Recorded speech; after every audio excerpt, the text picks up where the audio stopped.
যাও পৃথিবীর জমিনে যাও, মৃত্তিকা আনো, মাটি আনো, আমি আদম বানাতে চাই, আমার খলিফা আমি নিযুক্ত করতে চাই। ফেরেশতারা আসলেন, ইসরাফিল আসলেন, ইসরাফিল আলাইহিস সালাম আসলেন জমিনের উপরে। যখন পাক কেড়ে দিয়েছিলেন, জমিন কাঁপতে শুরু করলেন। আল্লাহ ফেরেশতাদের মনে দয়া হলো, ইসরাফিল আলাইহিস সালাম ফিরে গেলেন, মিকাইল আলাইহিস সালাম ফিরে গেলেন, হযরতে জিবরাইল আলাইহিস সালাম ফিরে গেলেন। আল্লাহ জমিন থেকে মাটি আনতে গেলাম, জমিন কাঁপছে। আল্লাহ না জানি তাকে দিয়ে কি বড় দয়া মায়া, আমরা মাটি আনতে পারলাম না।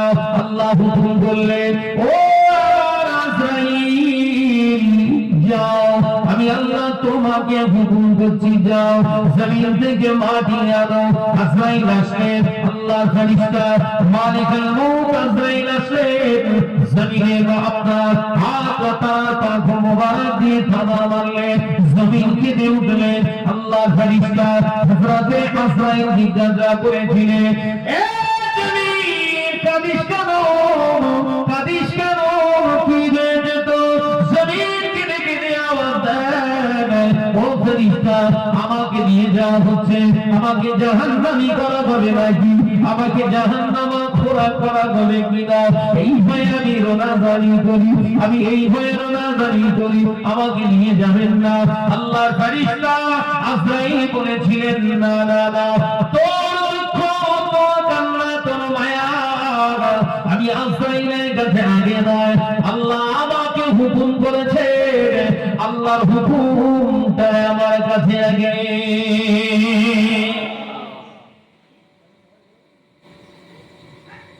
তোর মায়া আমাকে হেলাতে পারবে না, তার কারণ আল্লাহ হুকুম করেছে আমাকে জমিন তোর থেকে কিছু মাটি নিয়ে যাওয়ার, অর্থাৎ তোর মায়া মমতা আমার কাছে আগে নয়, আল্লাহর হুকুম আগে। আল্লাহ খুশি হয়ে গেলেন, যাও। হ্যাঁ আমার আজরাইল, আমি আল্লাহ জিজ্ঞাসা করছি, তুমি তোমার মনে দয়া হলো না? আল্লাহ আমার মনে দয়া হবে কি, আপনার হুকুম যে আমার কাছে আগে। আল্লাহ খুশি হয়ে বললেন, যাও, তুমি এনেছিলে, এবার থেকে ওই আনা কাজটা তোমারই থাকলো। কথা বুঝতে পারছেন? আনা কাজটা তোমারই থাকলো। এই মাটির ভিতর থেকে জান নিয়ে যায় কে? রূহ নিয়ে যায় কে? আজরাইল আলাইহিস সালাম। বাপের সামনে ছেলের জান কবজ করছে, ছটফট ছটফট করছে, স্বামীর সামনে স্ত্রীর জান কবজ করছে, দাদুর সামনে নাতির জান কবজ করছে। আজরাইলের মায়া দয়া আসে? কথা বলছেন না কেন? সেই কাজ হুকুম, আল্লাহ হুকুম করেছে, কাউকে চিনি না, আল্লাহ নিয়ে যেতে বলেছে নিয়ে যাব, তৈরি থাকিস আর না থাকিস, আমার কাজ আমি করব। মাথায় ঢুকছে বাবা? একদম গোদা আমার তাফসীর থেকে একদম গোদা বাংলায় আপনাদেরকে বোঝাচ্ছি। আয়াতে কারিমার ছোট ছোট করে তাফসীর আপনাদের গোদা বাংলায় বোঝাচ্ছি। কেন? মানুষ চিনতে হবে আমাদের। মাওলানা মনি সাহেব দেখলে ঝাপালি হবে না, কথা বুঝতে পারেন? বিরাট বড় মুফতি সাহেব না, শরিয়াতের ওটা শর্ত নয়। অহংকার, অহমিকা, তাকাব্বুরি নিয়ে যারা ঘোরে, এদের এক পয়সা আল্লাহর দরবারে মূল্য নেই, সেটা প্রমাণ করছে।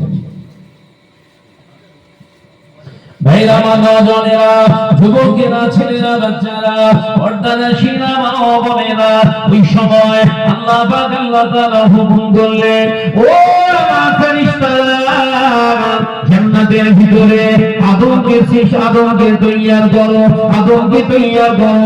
একটা হাত, দুটো হাত, দুটো চোখ, একটা নাক, সব সুন্দর করে অবয়ব তার জেসমি হালাতটা দান করলেন।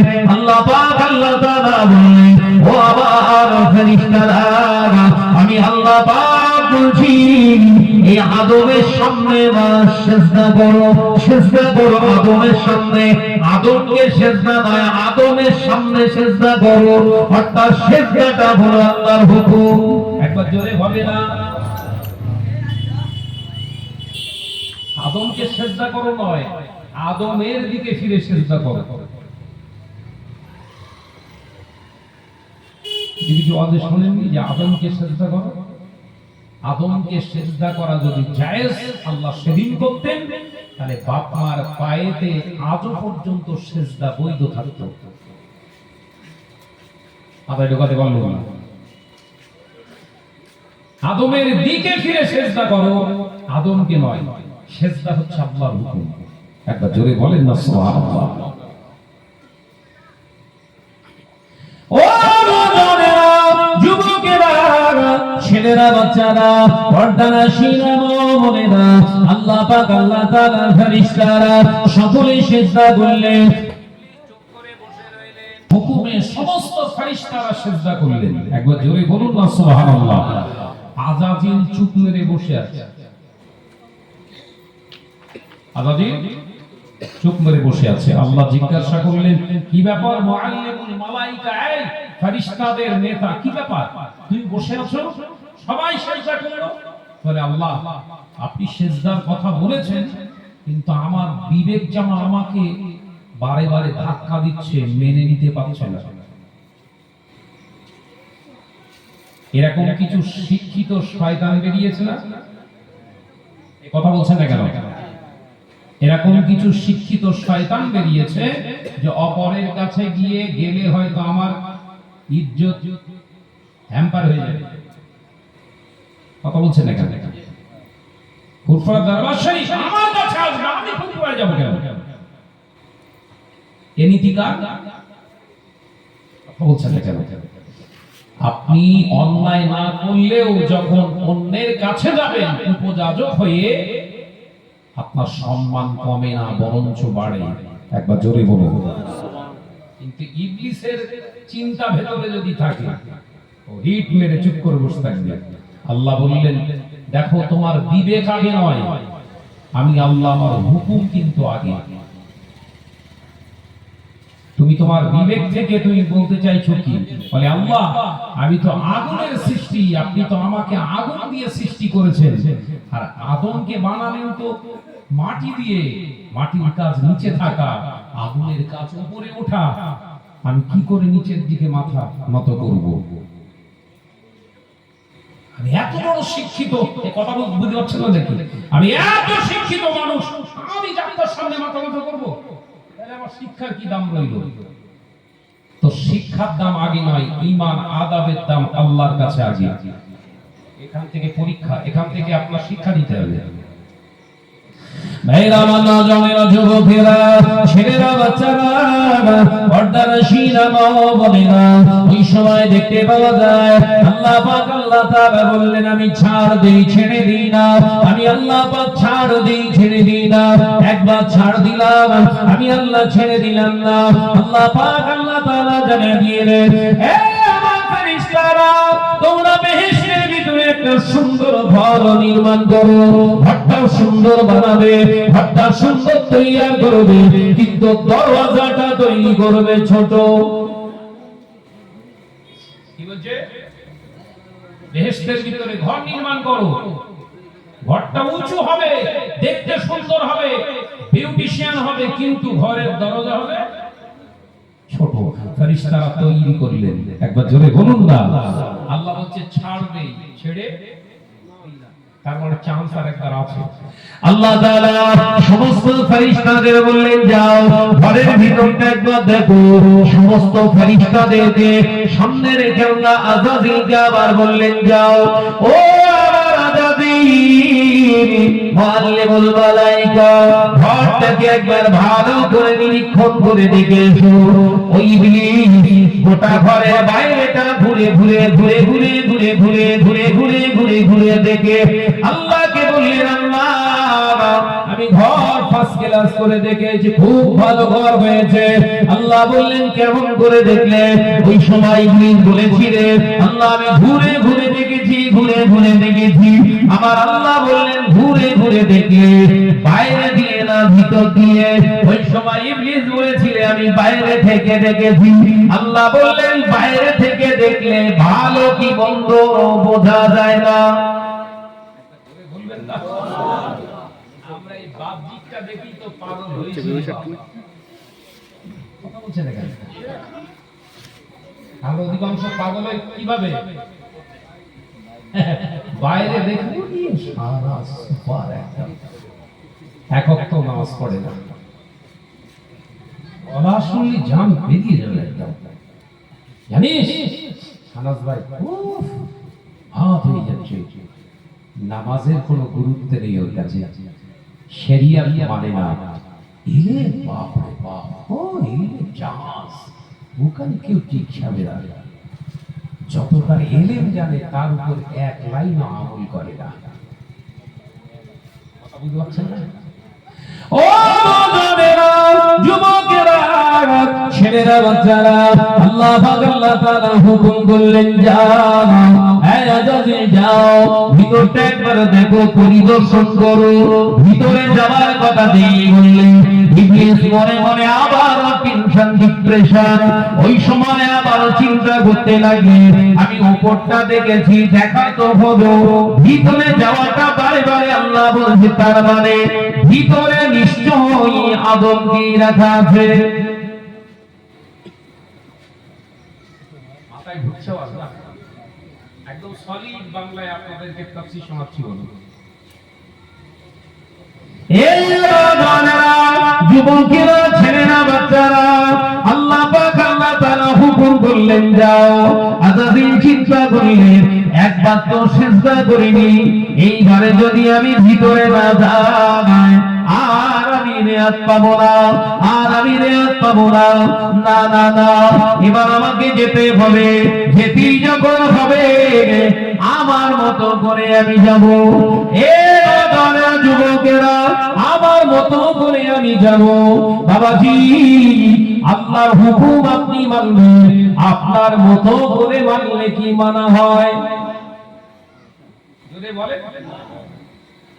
ও বলছে আমার মতো করে যাব, যাওয়ালে কথা তো।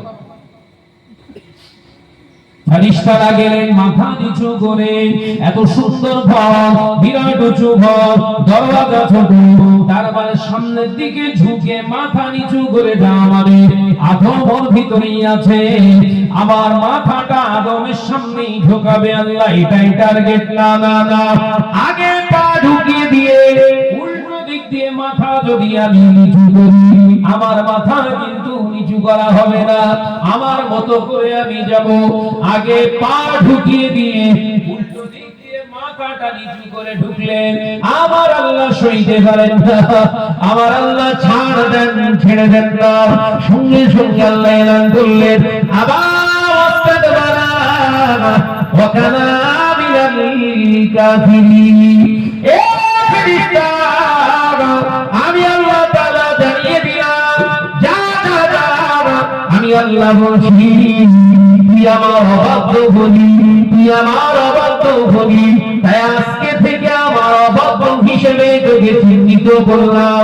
আমার সমস্ত নিয়ামত, সমস্ত নিয়ামতের খাজানা থেকে আজকে থেকে আমি তোকে বঞ্চিত করে দিলাম। জোরে বলুন সুবহানাল্লাহ। আরো তুই শুনে রে, আমি তোকে জাহান্নামী ঘোষণা করে দিলাম, জিন্দেগিতে তুই জান্নাত জাহান্নাম থেকে আর নিষ্কৃতি পাবি না। আমি আল্লাহ গুসা, আমি আল্লাহ আমাকে ক্রোধান্বিত করে দিবি, তাই আমি আল্লাহ তোকে জাহান্নামী বানিয়ে দিলাম।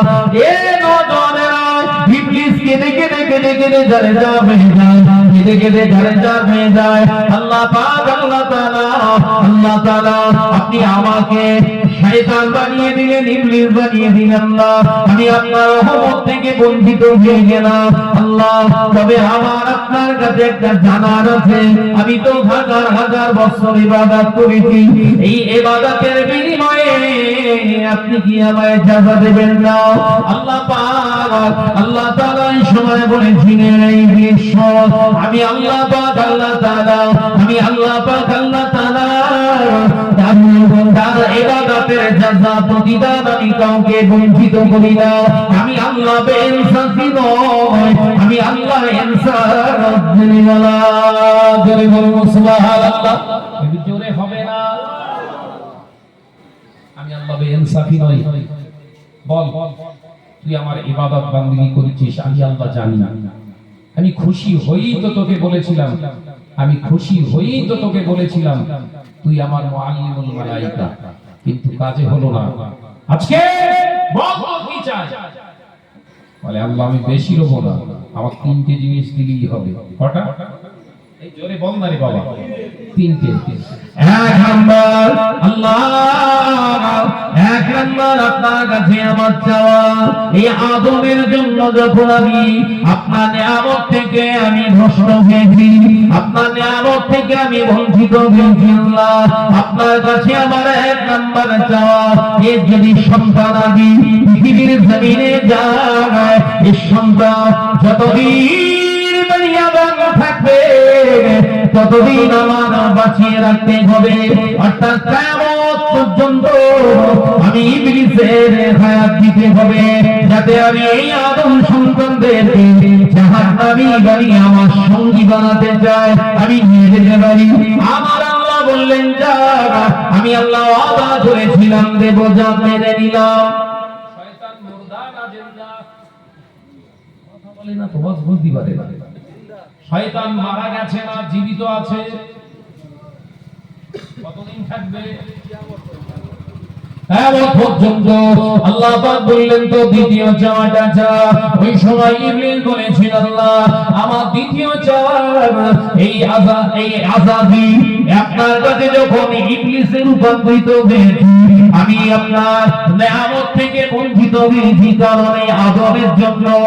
ও আপনার আমি আদমের চোখ দিয়েছো, নাক দিয়েছো, ওর কলিজা দিয়েছো, ওর হাত দিয়েছো, পা দিয়েছো, ব্রেন দিয়েছো আল্লাহ, ও শিরাতে আল্লাহ আপনি রক্ত প্রবাহমান করেছে।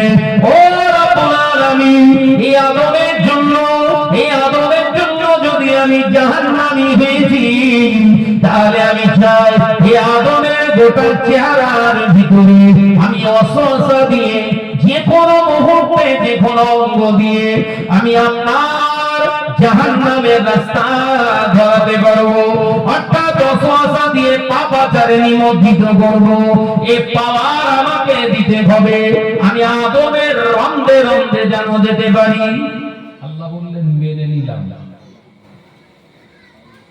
এই কিসের প্রতিদান? বুঝতে পারে না। 10,000 বছরের ইবাদতের যাজা দিচ্ছে আল্লাহ। যা চাইছে আল্লাহ বলছে মেনে নিলাম। দুটো হলো, আরেকটা আল্লাহ আমার দ্বিতীয় চাওয়া, আখিরি চাওয়া, আমার শেষ চাওয়া, পৃথিবীর জমিনে এই আদম সন্তানের ছেলে হবে, মেয়ে হবে, এই আদম জাতি বিস্তার করবে, কেউ কালো হবে, কেউ ফর্সা হবে, কেউ উঁচু হবে, কেউ নিচু হবে।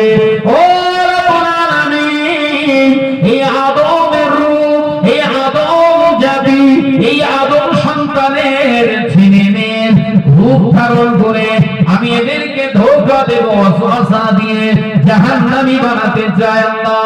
আল্লাহ আমার তৃতীয় দাবি হলো, আমি যদি ইচ্ছা করি আদম কোন সন্তান যদি আলেম হয়, আমিও আলেম সেজে আলেমটাকে যেন ধোঁকা দিতে পারি।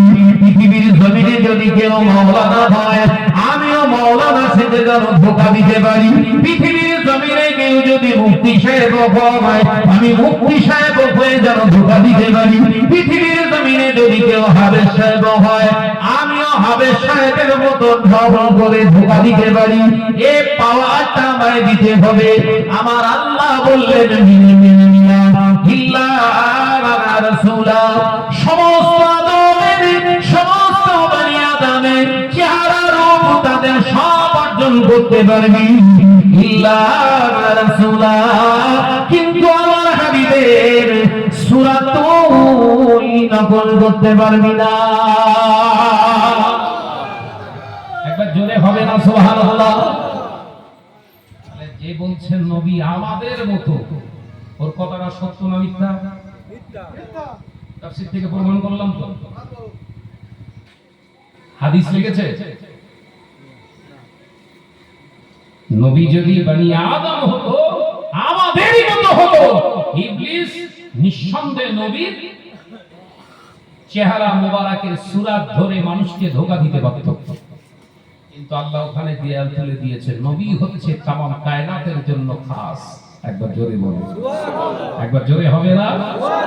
যে নামাজি মুসল্লি বলছেন নবী আমাদেরই মতো, আসলে ভ্যাল কাটা মুসল্লি। নামাজ পড়ছে নাজাত পাবে না, কোন অংশে, কোন দিক থেকে, কোন খুসুসিয়াতে, জায়গা থেকে, অ্যাঙ্গেল থেকে প্রমাণ করতে পারবে না। আই ক্যান চ্যালেঞ্জ, আমি শাহাদাত বলছি, নবী আমাদের মতো কারণ বাবার ক্ষমতা নেই প্রমাণ করবে। ওর একটা আয়াত বলে আনা বাশারুন, তাই তো, আনা বাশার, আমি তোমাদের মতো বাশার। ভাই নবী বলেছে, এটা নবীর কথা না আল্লাহর কথা? এ তো কোরআনের আয়াত। কোরআনের আয়াত মানে কার কথা? জোরে বলেন, জোরে বলেন। তা আল্লাহ বলছে হাবিব আপনি বলুন, কুল, আপনি বলুন। নবী নিজে থেকে বলেছে? কথা বলে না তো। আল্লাহ বলতে বলেছে, এটা তো আল্লাহর হুকুম। বিএড যারা পড়ছে তাদের দেখবেন মাস্টার ডিগ্রি, ও ট্রেনিং দিতে হয় বিভিন্ন স্কুলে, ওদের ট্রেনিং চলে, বাচ্চাদেরকে আচমকা ক্লাসে পাঠিয়ে দেয় ওই শিক্ষক হওয়ার জন্য, যোগ্যতা আছে কিনা শিক্ষকের। এই বিএড যারা পড়াশোনা করে এদেরকে জিজ্ঞাসা করে পাঠিয়ে দেয়, যাও ক্লাস করো। ওর উপরে 10 মার্কস আছে, 10 নম্বর। একটু অর্ধেক জানি আর কি বলছি। ক্লাস নেবে রানি, হঠাৎ করে এক্সামিনার জানালা দিয়ে বা কোনো একটা জায়গা থেকে সে দেখবে ওর ক্লাস নেওয়ার মডিফ কেমন, তার উপরে ভিত্তি করে নাম্বার দেবে। তাই দুনিয়াতে আমার আল্লাহ পাক হাবিবকে, তার হাবিবকে শিক্ষক হিসেবে পাঠিয়েছিলেন। একবার জোরে বলুন না, একবার জোরে হবে না? এখন নবী যদি এসে বলতেন আমি তোমাদের মতো নই, ভয়ে কেউ রাসূলুল্লাহর সামনে বাগ বিনিময় করতে পারতেন না। সহজ করে দেওয়ার জন্য আল্লাহ বললেন আপনি বলুন হাবিব, কুল ইন্নামা আনা বাশারুন মিসলুকুম, আমি তোমাদেরই মতো, আমি তোমাদেরই মতো, আপনি বলুন না। একবার জোরে বলুন না সুবহানাল্লাহ। তার মানে আল্লাহ বলিয়ে দিয়েছেন হাবিবকে। এই জন্য ইসলামের আদর্শ, নীতি, কথা যেন মানুষের দ্বারে দ্বারে সহজে পৌঁছে যায়। একবার জোরে বলুন সুবহানাল্লাহ। এটা তো হাবিবের কথা নয়।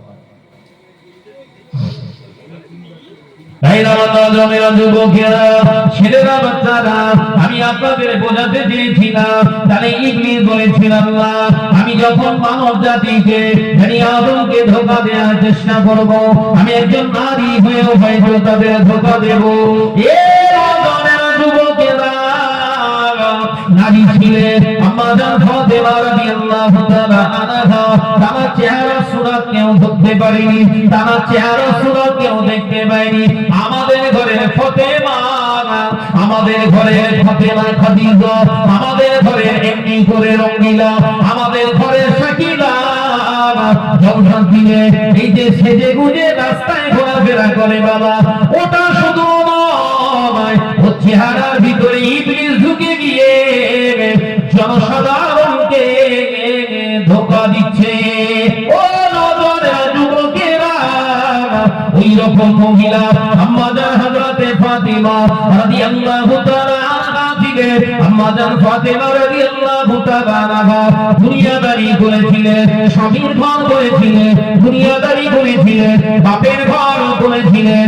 আজ নয়, কিয়ামত পর্যন্ত চ্যালেঞ্জ করা যায়, আল্লাহ নবীর রক্তে জিগার খুলে যান টুকরি খাতুনে জান্নাতে রূপের চেহারা বর্ণনার পৃথিবীর জমিনে কেউ দিতে পারে না। তার মানে শয়তানের ওয়াসওয়াসা ওখানে যে কাজ করতে পারিনি, তার কারণ কমপ্লিট একটা শরিয়তের দৃষ্টির গণ্ডির রুলসের ভিতরে আম্মাজান নিজেকে বেঁধে রেখেছিলেন। একবার জোরে বলবো, একবার জোরে হবে না? আর আমাদের ফতে করে ফেলেছে। ফতে মানে কি বলে?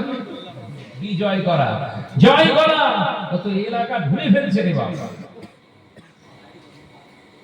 ইবলিস বলছে মাঝে মাঝে আমিও মহিলা সাজি, ছেলেদেরকে জাহান্নামী বানানোর জন্য। কথা বলছেন না? রাস্তা দিয়ে কোনো মহিলা যাচ্ছে, একটা হঠাৎ করে জোয়ান ছেলে খারাপ ইঙ্গিত করেছে চোখ দিয়ে, তার মানে বুঝতে হবে ওর রন্দে রন্দে শয়তান পৌঁছে গিয়ে চোখের ভিতর দিয়ে ওয়াসওয়াসা দিয়ে জাহান্নামের কাজটা করাচ্ছে চোখ দিয়ে। জলসা শুনে বাড়ি যাওয়ার সময় রাস্তার ধারে ভালো দুটো আম গাছে বড় বড় আম পেকে ঝুলছিল, জওয়ান ছেলে গাছে উঠে গিয়ে পাকা দুটো আম পাড়ছে হাত দিয়ে। জানতে হবে ওরা হাতের দ্বারা শয়তানের ওয়াসওয়াসায় কাজ করছে শয়তান। আলোচনা বুঝছেন তো নাকি? এবার ফিরে আসুন স্টেজে।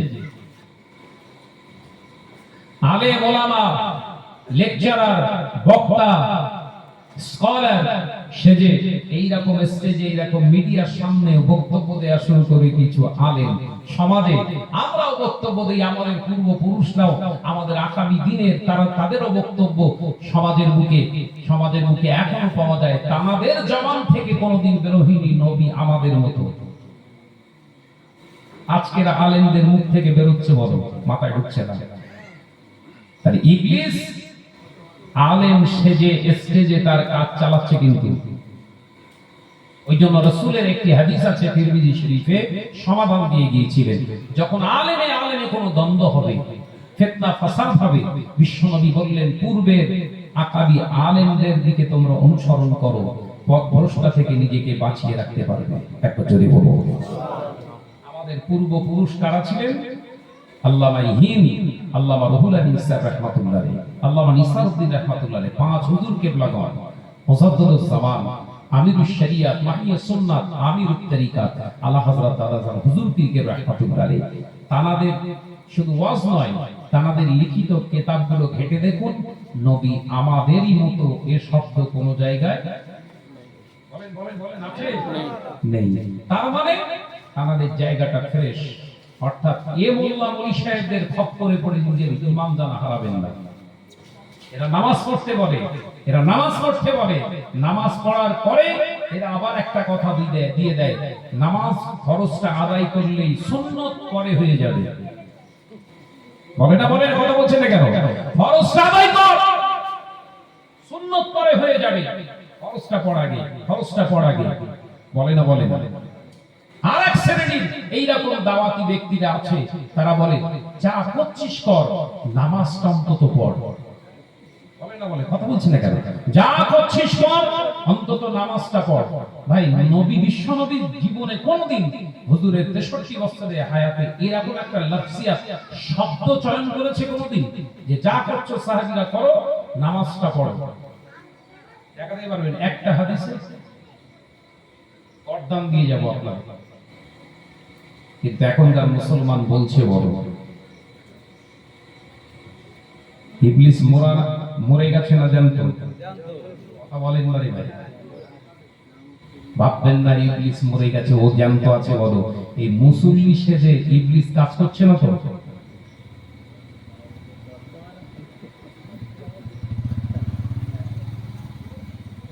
মোল্লা সেজে ইবলিস কাজ করছে না তো? এই তো 2 বছর আগে সাতক্ষীরা জেলায়, বাংলাদেশের সাতক্ষীরা জেলায়, অন ক্যামেরায় বলছি, আমি ভিডিও দেখেছিলাম বলে বলছি, একজন ইমাম সাহেবকে ধরেছিলেন, 7 বছর ইমামতি করেছে। আলেমরা, হকপন্থী আহলে সুন্নাত ওয়াল জামাতের আকীদাপন্থী আলেমরা ধরে ফেললেন। পরবর্তীতে স্বীকারোক্তি দিলেন, আসলে আমি মুসলমান নই, আমি একজন ইহুদি। বেরিয়েছিল না? আমার কি দাড়ি আছে, তার দাড়ি দেখলে এমনি মনে হবে তো ওলি। কথা বলে সাবধান হও। আমি কথাগুলো কেন বলছি? বর্তমান কারা এখানে গল্প ভাট নিয়েছি, গল্প পার্টি ওখান থেকে সরো। এই যে মুসলিম পার্টি, ওখান থেকে সরো। দুরূদ শরীফ আল্লাহুম্মা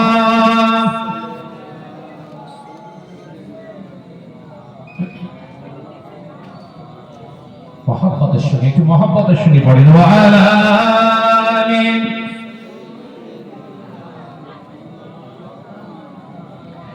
ডেকে রাসূলুল্লাহ রওজা পাকে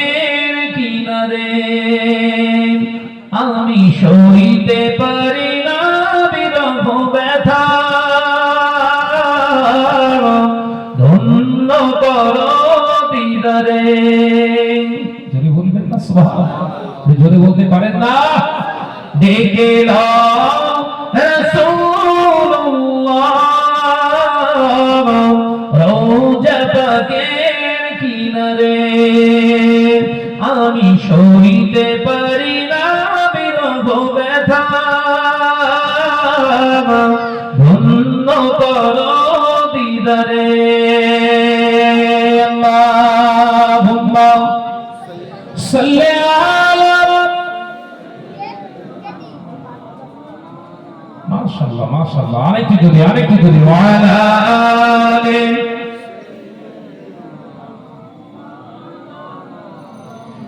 নূরে উজ্জ্বল চেহারা তোমার, দেখে মনে ভরে যায়।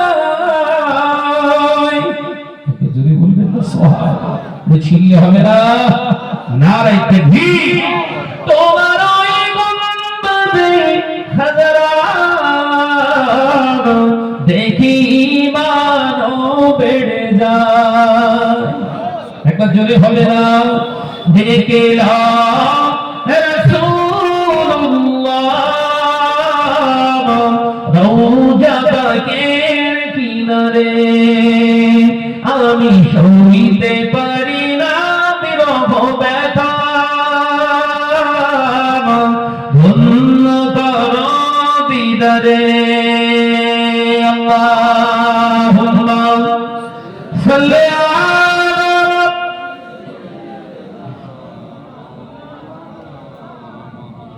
ওয়া আলা আলি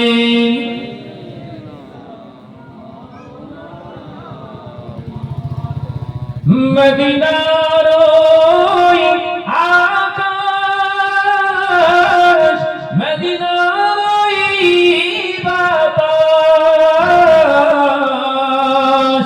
মদিনার ওই আকাশ, মদিনার ওই বাতাস, মদিনার ওই জবলে উহুদ, তোমাকে ও সালাম জানাই। একবার জোরে হবে না, নারায়ে তাকবীর, নারায়ে তাকবীর। ডেকে নাও রাসূলুল্লাহ রওজা পাকের কিনারে, আমি সইতে পারি না বিরহ ব্যথা, ধন্য করো দিদারে। আল্লাহুম্মা সাল্লি আলা, মাশাআল্লাহ মাশাআল্লাহ হচ্ছে, প্রাণ খুলে বলি ওয়া আলা আলি।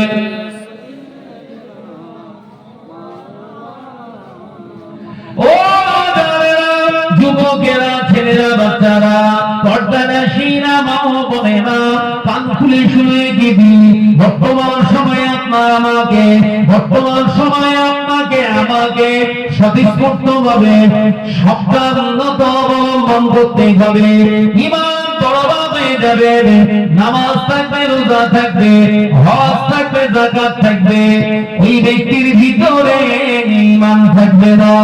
আল্লাহ নবী পাক জবানে জানালেন, না সাহাবীরা, ও সাহাবারা, আমি নবী জানিয়ে দিলাম এমন একটা দিন আসবে, সময় আসবে, যেদিনে আমার উম্মতেরা দাড়ি রাখবে, টুপি পরবে, জুব্বা পরিধান করবে, বড় বড় আলিশান নকশাওয়ালা মসজিদ বানাবে, আমার উম্মতেরা নামাজ আদায় করবে, রোজা আদায় করবে, হজ আদায় করবে, যাকাত আদায় করবে, মসজিদ ভর্তি মুসল্লি পাওয়া যাবে, আল্লাহকে ভয় করনে ওয়ালা মুসলমান পাওয়া যাবে না। মাথায় ঢুকছে না? আমাদের নামগুলো সেই দপ্তরে হচ্ছে না তো?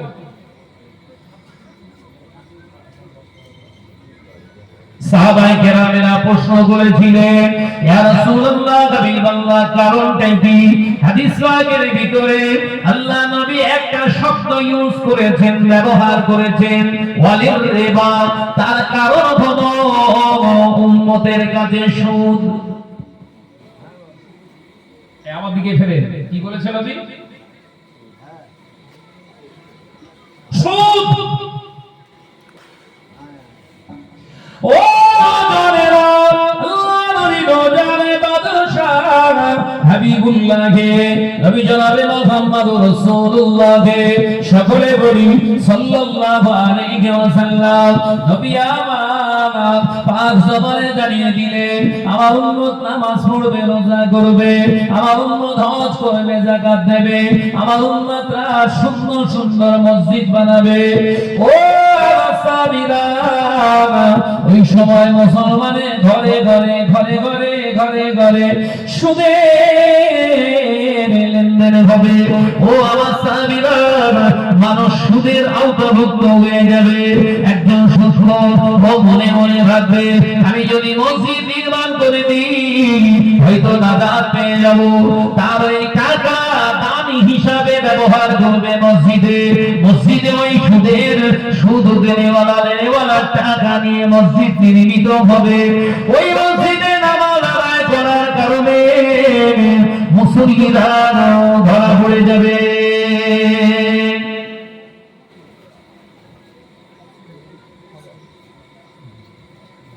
আজকে দুপুরবেলায় একটা প্রোগ্রাম ছিল, মসজিদ নতুন হবে সেই জন্য শানব ভাইয়ের দাওয়াত।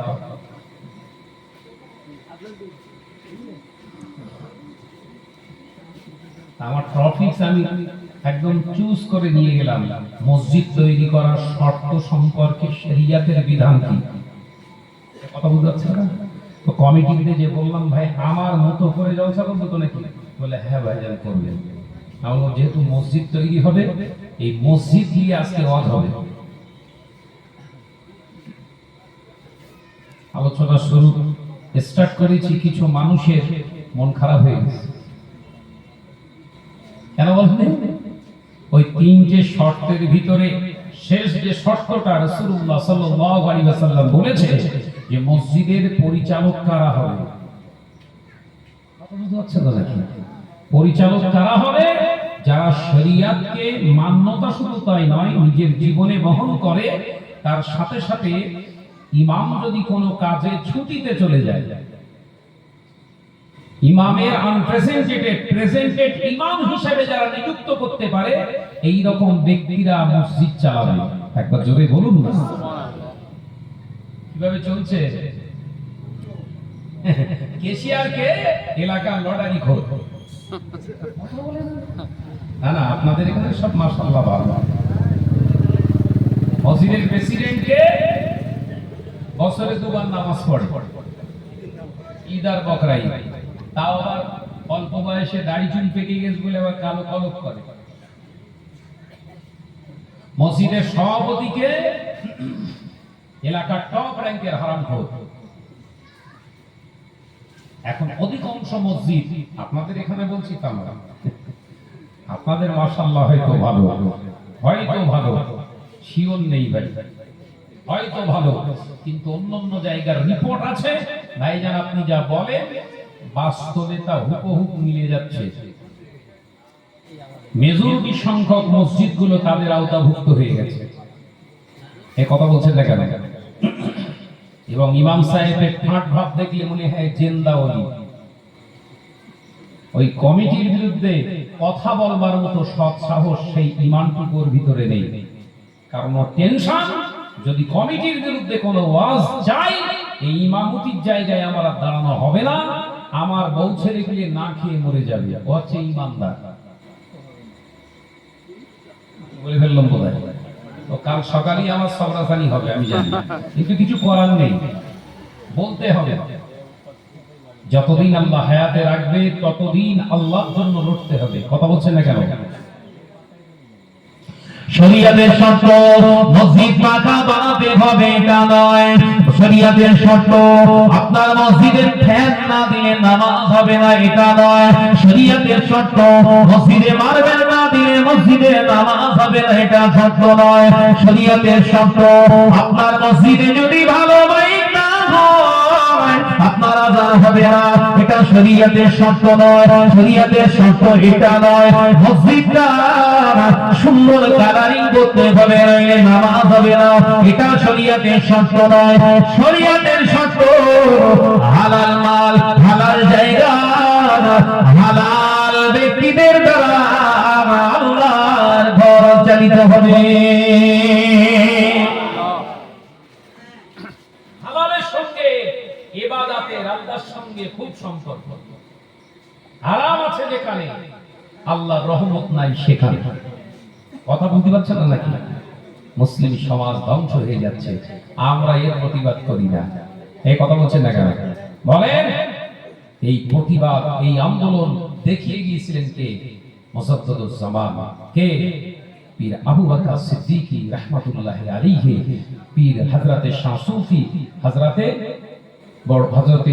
বড় মাওলানা রহুল আমিন সাহেব রাহমাতুল্লাহি আলাইহি এই আন্দোলন করেছিলেন কারা?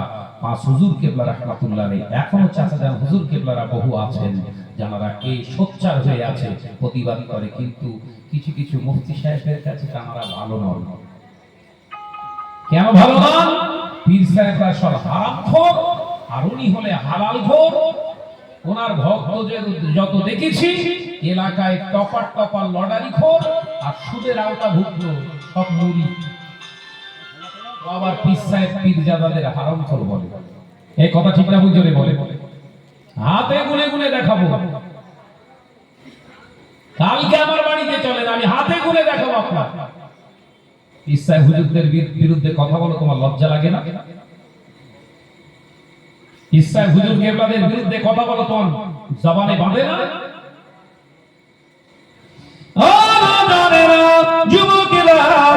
ছেলেরা বাচ্চারা বলে কষ্ট নেবেন না, আমি আপনাদের বোঝাতে চেয়েছি না ইবলিস এখনো জিন্দা।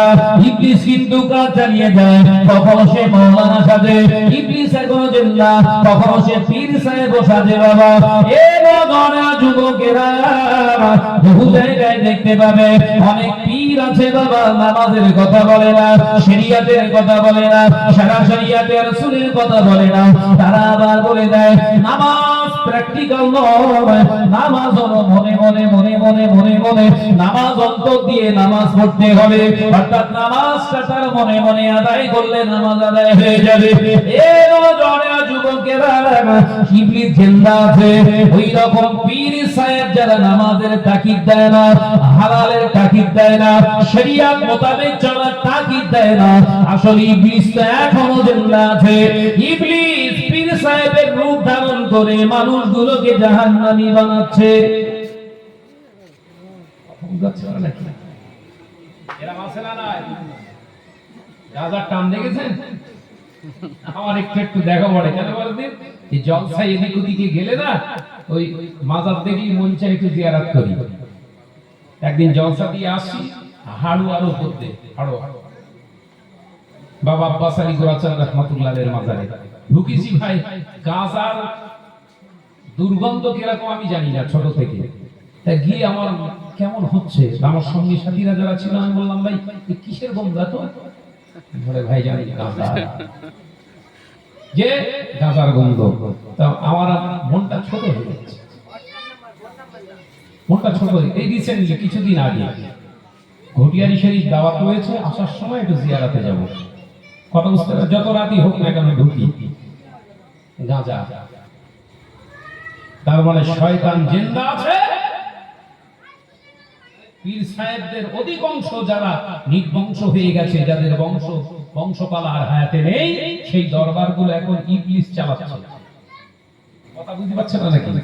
খাজা গরিবে নামাজের দরবারে গিয়েছিলাম এই কিছুদিন আগে, 10 দিন কাটিয়ে এসেছি। ওখানেও দখল করে নিয়েছে। আল্লাহ শুকর, মুসাদ্দাদুজ জামান আমিরুশ শরিয়াত আলা হযরত দারুল হুজুর পীরকে রাহমাতুল্লাহ আলাইহির মর্যাদা শান আল্লাহ দিয়েছে। ওটা উপলব্ধি করবেন। আপনি আজমির শরীফে যাবেন, গিয়ে একবার দাঁড়াবেন, আপনি সুন্নতি লেবাসে মুসাদ্দাদুজ জামানের যে নীতি আদর্শ লেবাস, যে আপনার লেবাসের যে কোড, ওটা আপনি আদায় করে ওখানে যান। ওরা দেখলেই আপনাকে চিনতে পেরে সালাম দিয়ে বলবেন, ভাই সাহেব আপ ফুরফুরা সে আয়া হ্যায়। বলে না ফুরফুরা শরীফ সে আয়া হ্যায়। আমাকে সঙ্গে সঙ্গে আমার ছোট আব্বা যিনি এসেছেন উনি আমার সঙ্গে ছিলেন। আমি বললাম, नहीं भाई साहब हम फुरफुरा शरीफ से नहीं आया है, हम कलकत्ता से आया है, नॉर्थ 24 परगना से, मगर हम फुरफुरा शरीफ का मुरीद है। तो आदमी ने कहने लगा, आइए जनाब आपका कोई तकलीफ नहीं होगा, वो हम देखेंगे। वो हमारा हाफটা ধরে খুব আদবের সঙ্গে, এত ভিড়, মাগরিবের নামাজ আদায় করে ঢুকেছি তো, এত ভিড়, সব ভিড়কে সব সরিয়ে দিয়ে আদবের সঙ্গে নিয়ে গিয়ে হুজুরের মাজারের পাশে একটা জায়গা করে দাঁড় করিয়ে দিলেন। ভাই সাহেব আপ জিয়ারত করে লিজিয়ে। তার শান মুসাদ্দাদুজ জামানের শান। একবার জোরে বলবেন না? একবার জোরে হবে না? অবাক হয়ে গেলাম।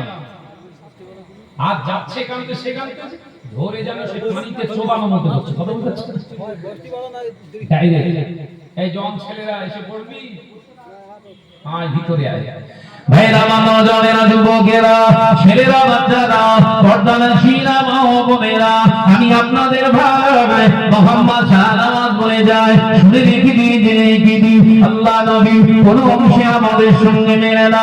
আল্লাহ নবীর জন্ম বৃত্তান্ত মওলুদ সম্পর্কে শোনো। হযরত আমেনা রাদিয়াল্লাহু তাআলা আনহা বর্ণনা করে, ও দুনিয়ার মহিলারা, গর্ভবতী মহিলারা, আমি আমেনা তোমাদেরকে জিজ্ঞাসা করি, তোমাদের পেটে সন্তান থাকলে, তোমাদের পেটে বাচ্চা থাকলে, তোমাদের প্রতি মাসের পিরিয়ডটা বন্ধ হয়ে যায়, তোমাদের পিরিয়ডটা বন্ধ হয়ে যায়, কিন্তু আমি আমেনা আল্লাহ পাক আমার গর্ভে যে সন্তান দান করেছিলেন, আমি আমেনা সম্পূর্ণরূপে একজন কিশোরী, একজন রমণী যেমন থাকে ওই রকম অবস্থাতে আমি বিরাজ করি। আমার যখন সন্দেহ হয়, আমার যখন ডাউট ফিল হয়, ওই রাতে ঘুমের ভিতরে স্বপ্ন যোগে আল্লাহ তাআলার পক্ষ থেকে কে যেন আমার নাম ধরে ডেকে বলে দিয়ে যায়, হ্যাঁ আমার বান্দি আমেনা, তুমি সন্দেহ করো না, চিন্তা করো না, তোমার গর্ভেতে কাবা গৃহের মালিকের পক্ষ থেকে একটি রহমত নিয়ামতের অধিকারী আল্লাহ তাআলা তোমার গর্ভের ভিতরে আল্লাহ তাআলা খাস একটি রহমত দান করেছেন। জোরে বলুন সুবহানাল্লাহ। আরেকটু জোরে হবে না সুবহানাল্লাহ? ও নওজওয়ানেরা, নবীকে যারা নিজেদের মতো মানে তাদেরকে জানিয়ে দাও, আম্মা জান হযরত আমেনা রাদিয়াল্লাহু তাআলা আনহা পৃথিবীর জমিনে গর্ভবতী অবস্থায়, হামেলা অবস্থাতে দিন গুজরান করে। মেয়ে মায়েদের পেটে সন্তান থাকলে, বিবিদের পেটে সন্তান থাকলে মায়েরা বমি করে, খেতে পারে না, বাচ্চা নড়ানড়ি করে, কুনোয়ের গুঁতো হাঁটুর গুঁতো মারে, মা সহ্য করতে পারে না, ভারী অনুভব করে। কিন্তু আম্মা জান আমেনা বর্ণনা করে, আল্লাহ নবী আমার গর্ভের ভিতরে যতদিন আল্লাহ রেখে দিয়েছিলেন, 10 মাস বাকি আমার শিশু নবী মুহাম্মদুর রাসূলুল্লাহকে সকলে বলি সাল্লাল্লাহু আলাইহি ওয়াসাল্লাম যতদিন আমার গর্ভের ভিতরে ছিল, একদিনের জন্য আমি আমেনার কষ্ট অনুভব হতো না। আরে কি বলে বলুন না সুবহানাল্লাহ। শুধু তাই নয়, দুনিয়ার মায়েদের সন্তান হলে, স্বামীদের সন্তান হলে, বোনেদের সন্তান হলে তাদের নারী ডাক্তারে নার্সেরা কেটে দেয়, খাদ্য নারীর সঙ্গে সন্তানের নারী জোড়া থাকে।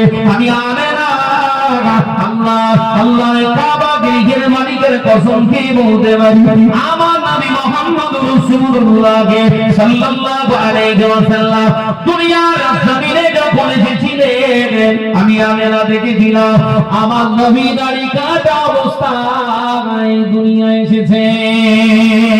সুবহানাল্লাহ। একবার জোরে হবে না? নবী আমাদের মতো এ মুসল্লি, আগে ঈমান পরে নামাজ। আগে কি জোরে বলেন, নামাজ পড়ো মানে শুধু তাই নয়, আল্লাহ নবীর পাক আম্মাজান, আল্লাহ নবীর পাক আম্মাজান হযরতে আমিনা রাদিয়াল্লাহু তাআলা আনহা বর্ণনা করে, আল্লাহ নবী দুনিয়া জমিনে এসেছিলেন, আমি আমিনা আমি নিজে চোখে দেখেছিলাম, দুনিয়া জমিনে পুত্র সন্তান করে তার খাতনা দেয়া হয়, সুন্নতে ইব্রাহিম পালন করা হয়, মুসলমানি দেয়া হয়। আল্লাহর কসম খেয়ে বলি, আমি আমিনা লক্ষ্য করেছিলাম আমার শিশু মুহাম্মদ সাল্লাল্লাহু আলাইহি ওয়াসাল্লামকে আল্লাহ খাতনা অবস্থাতে দুনিয়ার জমিনে পাঠিয়েছিলেন। বলতে পারেন না? একটু জোরে হবে না সুবহানাল্লাহ? তোমার মুসলমানের সময় তো বিরাট ঢাকঢোল পিটিয়ে মুসলমানি হয়েছিল, এলাকার মানুষ জানতে পারে হ্যাঁ সবাই একটা হবে, কথা বলেন না কেন? আবার কিছু কিছু জায়গায় এরকম রিপোর্ট আসে, ভাইজান ঘোড়ার গাড়ি ভাড়া করে ঘোরাচ্ছে, মুসলমানি হবে, ও গলায় ফুলের মালা পরিয়ে এলাকা ঘোরাচ্ছে, তার মানে দেখাচ্ছে জবাই আজকে হবে। সেই নবী আমাদের মতো কি করে বলো মুসলমান তুমি, ভাবতে লজ্জা করে না। আমি নামাজ পড়ি 5 ওয়াক্ত, আমার নামাজ পড়া নেই, জামাতের সঙ্গে বাকায়দা একদম তাকবীরে উলার সঙ্গে নামাজ পড়ছি, তোর ঈমান নেই, নামাজ পড়ে কি করবি? কথা বলছেন না কেন? তোর ঈমান নেই, নামাজ পড়ে কি করবি? মিয়া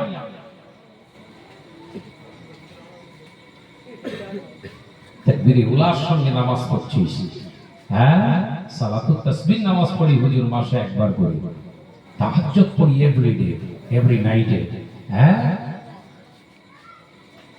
আবাবি পড়ি, সালাতুল চারটের নামাজ পড়ি হুজুর, জানেন এক্সট্রা আরো 4টে ওয়াক্তের নামাজ আমি পড়ি। কপাল কালো করে ফেলেছি, কপাল কালো করে ফেলেছিস, আলহামদুলিল্লাহ ভালো, কবরটা কালো হয়নি তো? এনি কোশ্চেন, নামাজ 1 ওয়াক্ত পড়ো, 1 ওয়াক্ত ঈমানের সঙ্গে পড়ো। আল্লাহ নবী জানিয়েছিলেন সাহাবীরা, ও সাহাবারা, এমন একটা দিন নেমে সময় আসবে যেদিনে দেখতে পাওয়া যাবে সকালবেলা ইমানদার একজন মুসলমান সকালবেলা ঈমান নিয়ে ঘুম থেকে উঠবে, অথচ যোহর হতে না হতে বেঈমান হয়ে যাবে, যোহর হতে না হতে বেঈমান হয়ে যাবে, যোহরের সময় ঈমান আনবে, যোহরের সময় ঈমান আনবে, মাগরিব আসার আগে কাফেরে রূপান্তরিত হবে। ও নওজওয়ানেরা, শুরু হয়ে গিয়েছে, শুরু হয়ে গিয়েছে। যদি বলেন ভাইজান, ও শাহনাজ ভাইজান, কি করে এটা সম্ভব? আমি আপনাকে 2টি উদাহরণ দিচ্ছি বেঈমান হওয়ার জন্য যথেষ্ট। এক নাম্বার, আপনার শরীরটা অসুস্থ হয়েছিল, ডাক্তার ওষুধ দিয়েছে, ডাক্তার ওষুধ দিয়েছে, ডাক্তার ওষুধ দিয়েছে, প্রতি অক্টে ওষুধটা খেতে হয়, প্রতি অক্টে ওষুধটা আপনার সিস্টেমে খেতে হয়, পদ্ধতি মেনে ওষুধ আপনি খাচ্ছেন। একজন জিজ্ঞাসা করলেন, শাহনাজ ভাই এখন শরীরটা কেমন আছে? শাহনাজ ভাই যদি ওই সময় উত্তর দেয়, ওষুধ না খেলে বোধহয় বাঁচতাম না, ওষুধ খাচ্ছি বলে বেঁচে আছি, এই শাহনাজ যদি তাহাজ্জুদ গুজারনেওয়ালা হয়, ওই মুহূর্তে ও হলো বেঈমান।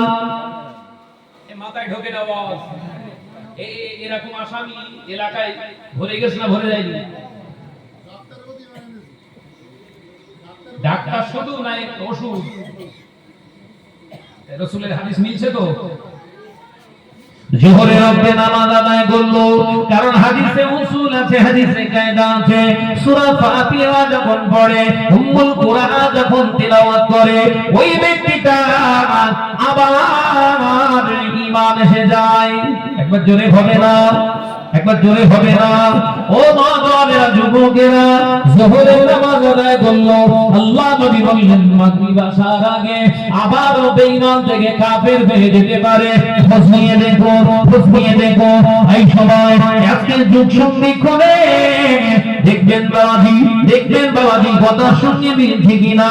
আবহাওয়া দপ্তর কলিকাতা আলিয়া আপনার আলিপুর আবহাওয়া দপ্তর জানিয়ে দিয়েছে আগামী সোমবারের ভিতরে বিরাট বড় একটা ঘূর্ণিঝড় বঙ্গোপসাগরে তৈরি হয়েছে।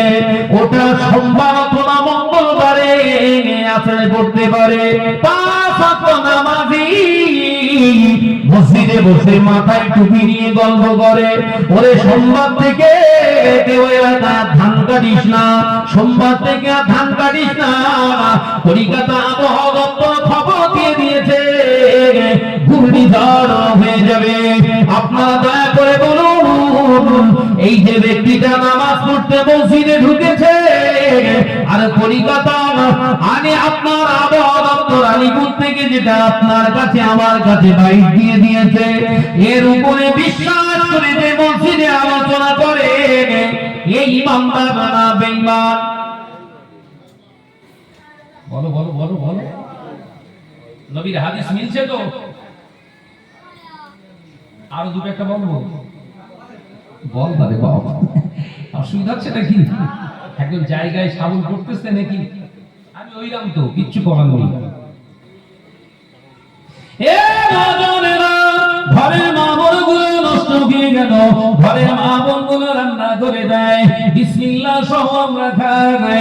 অনেক ভাবি রয়েছে তাদের এইরকম বিশ্বাস, যদি মহিলা সমিতি থেকে বন্ধন গ্রুপ থেকে নোলনা নিতাম সারা জীবন মাটির ঘরে থাকতে হতো। আছে কথা বলে না, এবার ফতোয়াটা দেই, বলছে না ফতোয়া দেবো। ওই রকম একজন ব্যক্তি, ওই রকম একজন রাঁধুনি যদি আপনাকে রান্না করে খাওয়ায় আর ওই রান্না পাকাটা যদি বিসমিল্লাহি ওয়ালা বারাকাতিল্লাহ বলে চালান, আপনি ওই গোশতের ঝোলের সঙ্গে হাফিজ হয়ে গেলেন। কোথাকার ঘূর্ণিঝড় এসে কোথায় গিয়ে পড়েছে? গোটা ওয়েস্ট বেঙ্গল ঠিক আছে, ওর ভেতর থেকে মাল মশলা সব আবু। ঘূর্ণিঝড় দেনেওয়ালা আল্লাহ, ঘূর্ণিঝড়কে উৎখাট করে দেওয়ার মালিকও সেই আল্লাহ। ওই জন্য আবহাওয়া দপ্তর যেটা বলে ওরা মেনশন করে বলে, বলে না বলেন, কথা বলছে না কেন? ওরা বলে হতে পারে, শিওর নয়, হতে পারে। আপনিও কথা বলার সময় আপনার জবানের নয় ইমানের দিকে খেয়াল রেখে বলুন। আবহাওয়া দপ্তর বলেছে হতে পারে, আল্লাহ যদি দেয় তো হবে। ইমান রইল আপনার। কেলো মোল্লা কি বলতেছে? ধান কাটিস নে হবে। এইগুলোই তো আমাদের সমাজে বোঝাতে হবে, এই করি তো শেষ হচ্ছে সব। আল্লাহ আমাদের বোঝার তৌফিক দেন, বলুন আমিন। আর জমি বলদারি বাবা আল্লাহুম্মা আমিন। মেয়েরা, নওজওয়ানেরা, যুবকেরা, ছেলেরা, বাচ্চারা, পর্দানশীলা মা বোনেরা, আল্লাহ নবী দোজানের বাদশাহ হাবিবুল্লাহকে, নবী জনাবে মুহাম্মদুর রাসূলুল্লাহকে সকলে বলি সাল্লাল্লাহু আলাইহি ওয়াসাল্লাম পাক জবানে জানিয়ে দিলে, ও আমার সাহাবীরা, ঘরে ঘরে সুদের আওতাভুক্ত হয়ে যাবে। আমার উম্মতেরা সুদের লেনদেনকারী হবে, সুদের লেনদেনকারী। বাবা সাহাবীরা সুদের ভয়াবহতা শুনে না, আমি নবী জানিয়ে দিলাম, যে মুসলমানটা সুদ খায় অথবা সুদ নেয়, যে মুসলমানটা সুদ খায় অথবা সুদ দেয়, এই ব্যক্তির ঘর থেকে আল্লাহ 3টি নিয়ামত আল্লাহ উঠিয়ে নেবে। 1 নাম্বার হলো, যে ব্যক্তি সুদের আওতাভুক্ত হয় ওই ব্যক্তির ঘর থেকে, ওই ব্যক্তির ঘর থেকে আল্লাহ আল্লাহ জিকিরের মজা উঠে যাবে, আল্লাহ আল্লাহ জিকিরের মজা উঠে যাবে। ওই ব্যক্তিটা ধনাঢ্য ব্যক্তি হয়ে যাবে। এই ধনাঢ্য ব্যক্তি হয়ে যাওয়ার কারণে ওর ঘর থেকে আর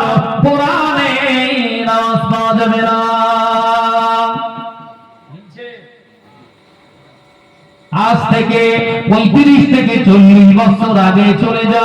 আজ থেকে 35-40 বছর আগে আমার এই সারাপুল গ্রামে মুসলমানদের ঘরগুলো ছিল সব কাঁচা, ঘরগুলো ছিল সব মাটি, টালি চালা ঘর, কাঁচা ঘর। এই সারাপুল মুসলমানের ঘরগুলো কাঁচা ছিল, এদের ঘরের পাশ দিয়ে এই রাস্তাও ছিল কাঁচা। এই কাঁচা রাস্তা দিয়ে মুরব্বীরা ফজরের নামাজ আদায় করে যখন চায়ের দোকানের দিকে যেত, অমুকের বউ চায়ের দোকানে গিয়ে গল্প করত, অমুকের বউ অমুকের মা বোধহয় কোরআন তেলাওয়াত করছে, কোরআন তেলাওয়াতের আওয়াজ পাওয়া যাচ্ছে, কোরআন তেলাওয়াতের আওয়াজ পাওয়া যাচ্ছে। ঘর ছিল কাঁচা, তেলাওয়াতের আওয়াজ ছিল পাকা, তেলাওয়াতের আওয়াজ ছিল পাকা। মুসলমান তো ঘর ছিল পাকা কাঁচা, ইসলাম ছিল পাকা। ও যুবকেরা, আজকে 40 বছর পরে এলাকায়, আজকে 40 বছর পরে এলাকায় সারাপুর এলাকা মুসলমানদের ঘরগুলো হয়ে গেছে পাকা। আর কোরআন তেলাওয়াতের আওয়াজ হয়ে গেছে ফাঁকা। বরঞ্চ রাত 12টা থেকে 2টোর দিকেও যদি ওই পাকা ঘরের পাশ দিয়ে যদি যাওয়া যায়, হিন্দি গানের আওয়াজ শোনা যায়। ভুলে গেল বোধহয় এই অদ্ভুত হচ্ছে। হ্যাঁ দেখিস বাবা, কিসের সাইড এফেক্ট বললাম? এই কিসের সাইড এফেক্ট? অলির রেবা বর্ণনা কিছু বুঝতে পারছেন না? সুদের সাইড এফেক্ট কিসের? আপনি যতই বলেন আমি সুদ খাইনি, সুদ দেইনি, তার প্রথম সিম্পটম বিশ্বনবী বললেন ঘর থেকে জিকিরের আওয়াজ উঠে যাবে, ইবাদতে মজা থাকবে না। দ্বিতীয় নাম্বার, আল্লাহ নবী জানেন ও সাহাবীরা, যে ঘরে সুদের কারবার হয়, সুদ দেয় অথবা নেয়, সুদ দেয় অথবা নেয়, আমি নবী জানিয়ে দিলাম ওই ঘরের ছেলে মেয়ে, ওই ঘরের যে নারী পুরুষ উভয়ের ভিতর থেকে ঈমানের একটি অঙ্গ ধূলিসাৎ হয়ে যাবে। কি সেটা? আল হায়াউ শুবাতুম মিনাল ঈমান। ও আমার সাহাবীরা, লজ্জা হলো ঈমানের একটি শাখা। যে ঘরেতে সুদের কারবার হয়, যে ঘরেতে সুদের কারবার হয়, ওই ঘরের নারী পুরুষদের লজ্জাটা শেষ হয়ে যাবে। আছে এই লজ্জা আছে?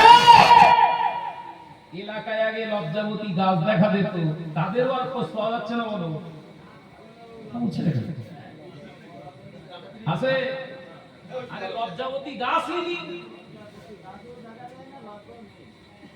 আমি সেই গত বছরে এই কিছুদিন আগেও জলসা করে এলাম। ওটা হচ্ছে গড়বেতা, পশ্চিম মেদিনীপুর, জানেন তো? গড়বেতা জঙ্গল আছে। তো গত বছরে পরপর 3 দিন পশ্চিম মেদিনীপুরে আর বাঁকুড়ায় আমার প্রোগ্রাম রেখেছিলাম পরপর, তা বাড়ি আসিনি। তো ছেলেদের আবদার ছিল প্রথম জলসা করে আপনি ভাইজান, পরের দিনে আমাদের জলসায় আপনাকে তো আসতে হবে, আপনি বাড়ি যাবেন না, ডাইরেক্ট আমাদের জলসা করি, ওই রাতেই আপনি এসে ঢুকবেন আমাদের এখানে, সকালবেলা আপনাকে নিয়ে একটু জঙ্গল ঘুরবো। ভাই এরকম সুযোগ কেউ ছাড়ে? কথা বলে না। যে আমি সেই সুযোগ নিয়ে আলহামদুলিল্লাহ সেখানে পৌঁছালাম, একটু বিশ্রাম নিয়ে মোটামুটি সকালবেলা নাস্তা ফাস্তা করে আমাকে তাড়াতাড়ি চল, জঙ্গলে চল দিন আগে। আমি একটু ঘুরতে ভালোবাসি জানেন তো, কিন্তু সময় নেই। সুযোগ যখন হয়েছে যায়, সকালবেলা ঘুরতে গেলাম, চল জঙ্গলে, গড়বেতার জঙ্গলে গিয়ে দেখছি, আমি তো জানি পশু পক্ষী কি দেখবো না দেখবো সেটা পরের কথা, কিন্তু কিছু সিম্পটম হাদিস পাক থেকে নিয়ে আমি একটু গবেষণা করি তো, ভালোবাসি, বের করতে গেছি। জঙ্গলে গিয়ে দেখি আমাদের এলাকা, আপনাদের এলাকায় যত লজ্জাবতী গাছ ছিল সব জঙ্গলে দিয়ে বসে আছে। আল্লাহে আল্লাহ কসম খেয়ে বলছি, এত মানে জাম পুরো একদম। আমি দাঁড়িয়ে বলছি, আমি বলছি এর কি চাষ করিস তোরা? বলে না, এত লজ্জাবতী গাছ কি জানি ভাইজান, বিগত এই 10 বছরের ভিতরে জঙ্গলে এত লজ্জাবতী গাছ হয়েছে ধারণার বাইরে। তখন মনে মনে আমার চিন্তা হলো, তাই তো গ্রামগঞ্জে তো আর লজ্জা বলে কিছু নেই তো। লজ্জা সব কোথায় এখন? বল বাপ বল, এরকম করিস নি। লজ্জা এখন কোথায়? জঙ্গলে। কিসের সাইড এফেক্ট? সুদ। ভাইরা আমার নজরেরা যুবকেরা ছেলেরা বাচ্চারা দ্বিতীয় নাম্বার আল্লাহ নবী জানালেন সাহাবীরা ও সাহাবারা ও আমার সাহাবীরা আমি নবী জানিয়ে দিলাম সুদেরা জেনে নাও যখন সুদের আওতাভুক্ত হয়ে যাবে সমাজে যখন সুদ প্রতিষ্ঠিত হয়ে যাবে ওই সময় দেখতে পাওয়া যাবে বড় বড় মসজিদ নির্মাণ হবে, বড় বড় আলিশান মসজিদ নির্মাণ হবে, বিরাট বিউটিশিয়ান মসজিদ নির্মাণ হবে। ওই মসজিদে নামাজ আদায় করবে মুসল্লি, তৃপ্তি পাবে না।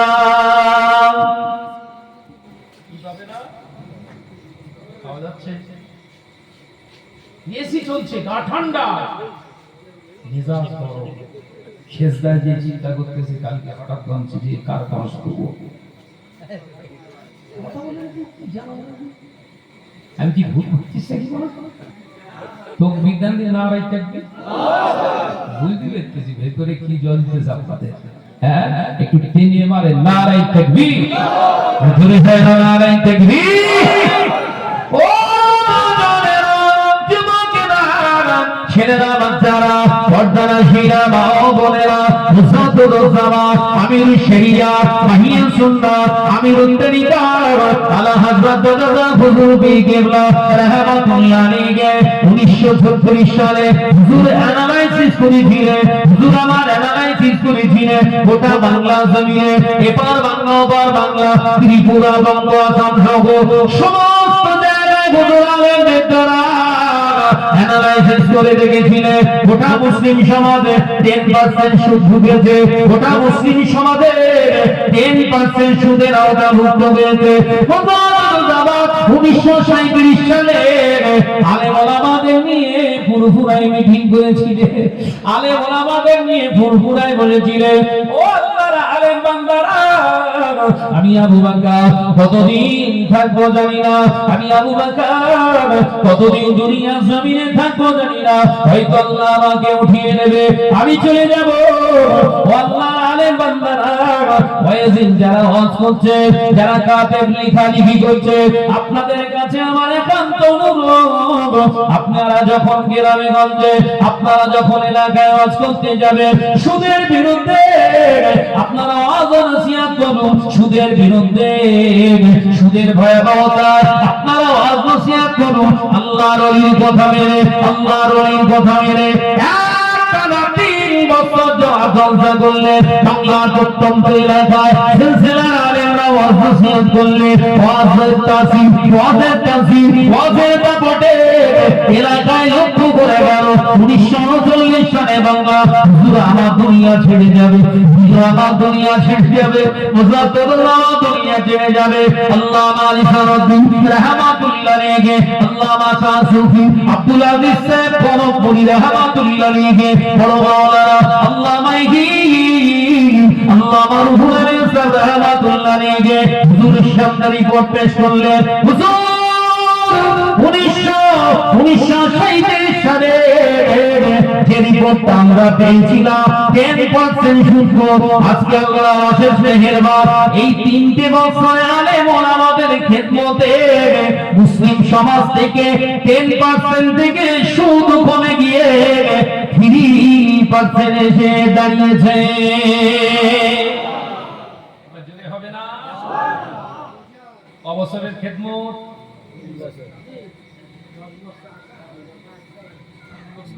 3 বছর। আমাদের ভয় করলেই হবে না, দাওয়াত দেখ আর না দেখ, কথা বলছেন না কেন? ও যুবকেরা, ছেলেরা, বাচ্চারা, পর্দার শিরা বোনেরা, মুজাদ্দুদুজ্জামানের কথা, মুজাদ্দুদুজ্জামানের খলিফাগণ, মুজাদ্দুদুজ্জামানের 5 খলিফার নয়নের মণি হুজুরদের কথা আজকে বর্ণনা করতে গেলে চোখে পানি এসে যায়। কি পরিশ্রম দেখিয়ে দিয়ে গেলে ও নওজওয়ানেরা, যুবকেরা, এই বাংলার জমিনে মুজাদ্দুদুজ্জামানের আগমনে এই বাংলার জমিনের খেদমতে আল্লাহ দ্বীন হারিয়ে যাওয়া, ইসলাম হারিয়ে যাওয়া, নামে মুসলমান, দ্বীন ভ্রষ্ট, শরিয়াত ভ্রষ্ট মুসলমানগুলোকে আর শরিয়াতের ছাত্র ছায়ায় টুপি দাড়ি, নামাজ, জুব্বা, পিরহান, পাঞ্জাবি, মসজিদ মুখ তৈরি করে দেওয়া, মাদ্রাসা মুখ তৈরি করে দেওয়া, এই অবদানটা বাংলার জমিনে অন্য কারো নয়, অন্য কোনো মাওলানা নয়, অন্য কোনো পীর সাহেবের নয়, সেটা হলো আমার মুজাদ্দুদুজ্জামানেরই অবদান। আজকে সেই তৈরি করা বাগানে অনেকেই ছড়ি ঘোরাচ্ছে। ভুল বলে গেলুম বোধহয়। এক শ্রেণীর মোল্লা যেমন বলছে নবী দিবস করা বেদাত, আর এক শ্রেণীর মোল্লা বেরিয়ে তারা বলছে ফুরফুরা শরীফে যাওয়ার দরকার নেই। বলতিস বোধহয় আমাদের কাছে আসলেই হবে, এইরকম হাইব্রিড বেরিয়েছে না বেরোয়নি। আমার সময় সময় চিন্তা হয় ইবলিস আর এলাকায় আসবে না, বুঝলেন? কথা বলছে না কেন? ইবলিস জিন্দা আছে, ও কিন্তু আর আসবে না। কেন বলেন? পরে ও যা আমার মুড়ি মুড়ি যাওয়ার দরকার নেই, ওরাই এলাকা কভার করে ফেলে দিচ্ছে। আল্লাহর ওলি হযরত আল্লামা রুহুল আমিন সাহেব রাহমাতুল্লাহ আলাইহি কত বড় যোগ্যতা সম্পন্ন একজন আলেমে দ্বীন স্কলার, কত বড় একজন লেকচারার, কত বড় একজন মুহাদ্দিস, কত বড় একজন ফাকিহ, কত বড় একজন আল্লাহর ওলি, আল্লাহর মুফাসসিরে কোরআন হওয়ার পরে মুজাদ্দুদুজ্জামানকে শুধু নয়, 5 হুজুরকে শুধু নয়, হুজুর কিবলার আওলাদকে জুতা নিজে অত বড় আলেম হয়ে জুতোটাকে হাতে নিয়ে সরিয়ে দিতে হুজুরের সঙ্গে কাইমুজ্জামান বড় হুজুর পীর কেবলা রাহমাতুল্লাহের সঙ্গে এক জায়গায় জলসা তাওয়াত করেছে। কার আল্লামা হুজুরে আল্লামা রুহুল আমিন সাহেব রাহমাতুল্লাহ আলাইহি গিয়ে দেখলে কাইমুজ্জামান ওয়াজ করছেন স্টেজে। আল্লামা রাহমাতুল্লাহ আলাইহি গিয়ে দেখলে বড় হুজুর পীর কেবলা জুতাটা নিচে রাখা আছে। হুজুর উঠলেন না, হুজুর স্টেজে উঠলেন না, হুজুর আমার জুতা দুটা হাতে করে নিয়ে উঁচু জায়গায় যাচ্ছে। সমস্ত ভক্ত মুরিদেরা প্রশ্ন করলেন, হুজুর আপনি আপনি এত বড় আলেমে দ্বীন হয়ে কাইমুজ্জামানের দাদা হুজুরের আওলাদ, পায়ের জুতা কেন আপনি হাতে তুললেন? আল্লামা হুজুরের চোখ ফেটে ঝরঝর করে পানি ঝরেছিল। আল্লামা রুহুল আমিন রাহমাতুল্লাহ আলাইহি কেঁদে বলে দিলে, ও বাংলারা, ও মুজাদ্দুদুজ্জামানের বান্দা, আমি রুহুল আমিন বড় মাওলানা হতে পারি, আমি রুহুল আমিন মুহাদ্দিস হতে পারি, আমি রুহুল আমিন ফাকিহ হতে পারি, আমি রুহুল আমিন আমি জান্নাতকে জুতা মোবারকটা হাতে তুলেছি। তিনি অন্য কেউ নয়, তিনি হলেন যুগ সংস্কারকের কলিজার নয়নের মণি, কলিজা কাইমুজ্জামান বড় হুজুর পীর কেবলা রাহমাতুল্লাহ আলাইহি তামাম জুতা হাতে শুধু নয়, তিনি যদি আমায় হুকুম করে, এ ভাই রুহুল আমিন, আমার বড় ছেলের জুতাটা তুমি নিচে রেখো না, বড় ছেলের জুতোটা তুমি নিচে রেখো না, তুমি ঠায় দাঁড়িয়ে ধরে থাকো।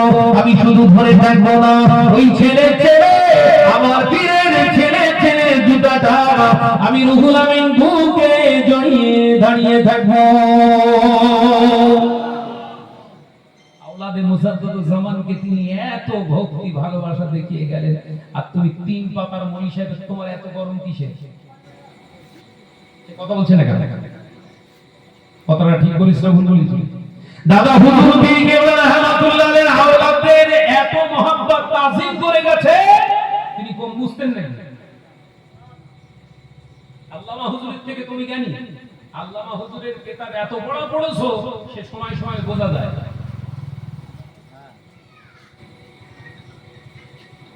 তার যদি ভালো না লাগে কাছে যাওয়ার দরকার নেই, কিন্তু সমালোচনা করছেন কেন? এই কথা ঠিক না ভুল জোরে বলে? এই সাধারণ মানুষের ঈমানগুলো নষ্ট করছেন কেন? আমি কি ভুল বকছি নাকি বলেন? আমাদের এগুলো থেকে সচেতন থাকতে হবে। শাহনাজ বড় হোক, শাহনাজ সম্মানীয় হোক, কিন্তু আমাদের লক্ষ্য রাখতে হবে শাহনাজ দাদা হুজুর পীর কেবলার আওলাদদের সঙ্গে সম্পর্কটা কেমন রেখে চলেছে। এ কথা বলতে পারছেন না? আজকে কিন্তু পরীক্ষা নিরীক্ষা করে আমাদের চলার সময় এসে বলে। এই প্রথমে মনে আছে তো তাফসীর থেকে কি বলেছিলাম? ইবলিস জিন্দা না মুর্দা? ও भी जिंदा है, वो भी जिंदा है तब तक कयामत तक वो जिंदा रहेगा। इसीलिए तुम्हारा हमारा बहुत बहुत कंफ्यूजन होना चाहिए, इसी के बारे में सोचना चाहिए, नहीं तो बिल्कुल गलत हो जाएगा। যে সময় এসে একটু টিপে চলুন। একটা দুটো নয়, হযরত জামান উঠে দাঁড়ান, হুজুর কেবলা আসছে, তাকবীর দেন না।